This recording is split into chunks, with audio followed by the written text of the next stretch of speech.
Alright, YouTube, this episode is going to be about endgame content and the Elder Scrolls Online. Right now, I'm at the Undaunted Enclave in Mournhold. There's an enclave at every major city, or at one major city in each faction. So, this place is predominantly important for PvE content. Every day you can come here. If they have that blue symbol above their head, they have a daily quest for you to complete. They're called pledges for the Undaunted. This lady gives you the normal mode pledges. The availability to do these opens up at level 40. So you can start doing these and collecting keys. This guy gives the veteran versions of the dungeons, which are harder. And then lastly, this one over here gives the pledges for dungeons that are DLC and expansions. So what you can do is you can hop into the group finder, dungeon finder, find whatever dungeon you need, run through it, and then come back here, turn it in, and you'll get a key. And you can use these keys to unlock these chests. And inside the chests are some of the best gear in the game, including monster helmets and monster shoulder pads. There are guides online that list out all the possible drops from each chest. So you only certain items come from certain chests. That's the only way you can get them. So that's one part of PvE, which is just the dungeons.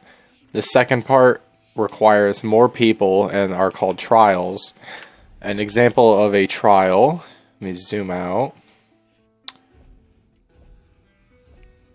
Just let's find Hughesbane.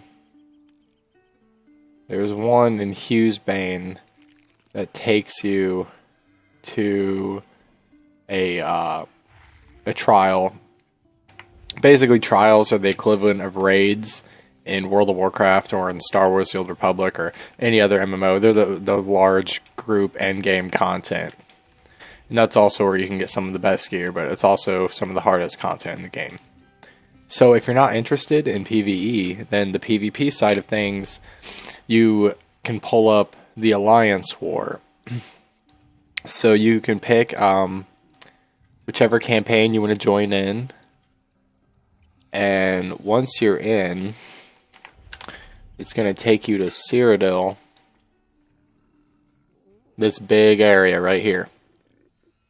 Depending on your faction, you're going to start on a certain side. And there are keeps scattered all around the map.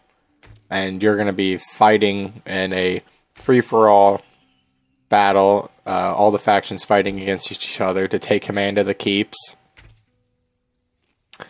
And it's PvP, so it's just all the players versus players. You can get, you use your resources, you can buy gear, or you can spend it on things you can only use in Cyrodiil, like repair kits to repair walls, or to buy siege equipment. That's another thing you can do with the points. And right now I'm level 0 because I haven't played PvP. Most of the time you're going to want to wait till you're level 50 and have some decent gear to go in. But there's servers for below level 50s. There's ones with non-champion points, where champion points don't count. Once you hit level 50, the way you progress further in the game is whenever you earn XP, eventually you earn champion points. So people who've been playing a long time, the more champion points they have, the more powerful they are. So if you're a new level 50, you're going to want to play on the 30-day no champion points. If you're below level 50, you'll want to play here on the below level 50 battle. Additionally, you can earn the Emperor title by having the highest score on your faction or in the campaign. And you'll be crowned Emperor and you'll be given the Emperor skill line, and you'll get a ton of extra abilities and passives in combat, and you'll basically be unkillable in PvP. Well, And that about wraps it up for this video. I'll see you sometime soon with another video.